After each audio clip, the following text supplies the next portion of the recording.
Hey guys, so Shane here from Laser Gaming. In this video, I will be talking about an amazing gameplay that I got with the KRM 262 and the ICR. It's actually an Overkill class setup, and it's the KRM and the ICR. It's a really kind of weird and interesting class setup, and it actually ended up doing really well. I got one of my highest kill domination games, and yeah, on Combine, which is tending to be a standard map now. I'm running the UAV, Hardened Sentry, and Talon. If you guys are new here, again, don't forget to subscribe for much more Black Ops 3 gameplay. As you can see right here, I actually picked up the BRM for the middle of this streak. I just saw it on the ground, and I think it's a bit better at long range than the ICR. I actually may do a loadout with the KRM and the BRM. I actually haven't really been playing too much Black Ops 3 lately because a new Hardline DLC came out. So I've been playing that quite a bit and trying to make videos for that. But this gameplay I got about a week ago, and I've just been using it a lot. And right here, I'm just going to get a nice little double kill with the BRM as I get my Talon. And this is just such a sick class setup.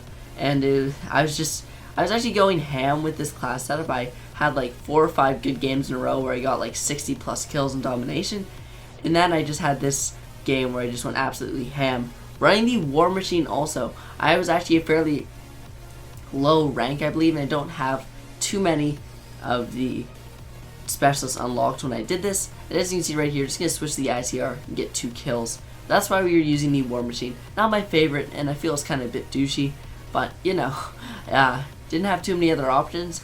And we're going to get a nice little double kill there. My enemies were a bit incompetent, not going to lie. They didn't have the best aim in the world, and that definitely helped me get this many kills this gameplay. But honestly, just my teammates didn't push up too far with me. They were helping me sort of spawn trap the enemies.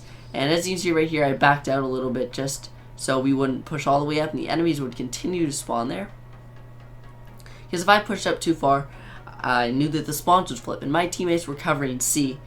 And right here, I actually go on a flank, but I don't go on the flag because I know that if I do, spawns again will flip.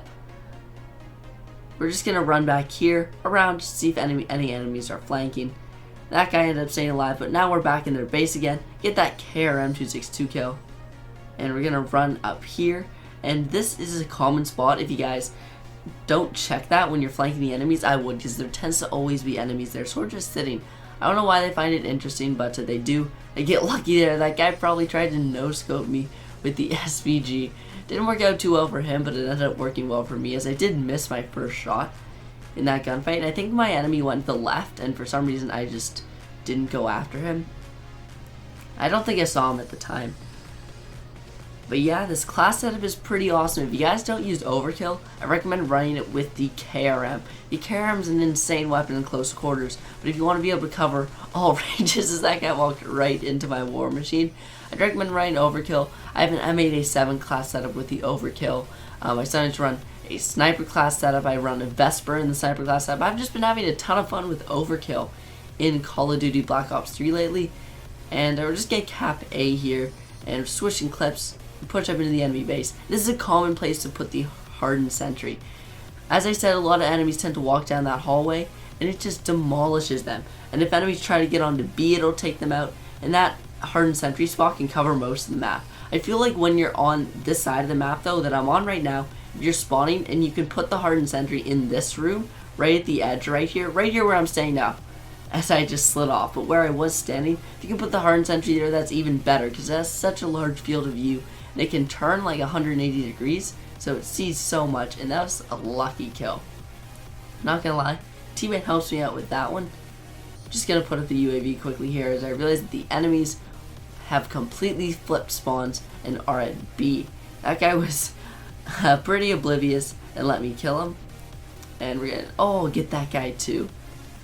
And we just go ham most of this game. I decided not to place my Hardened Sentry because I'm like, the enemies might flip spawn soon as we're pretty aggressively pushing them. And they did.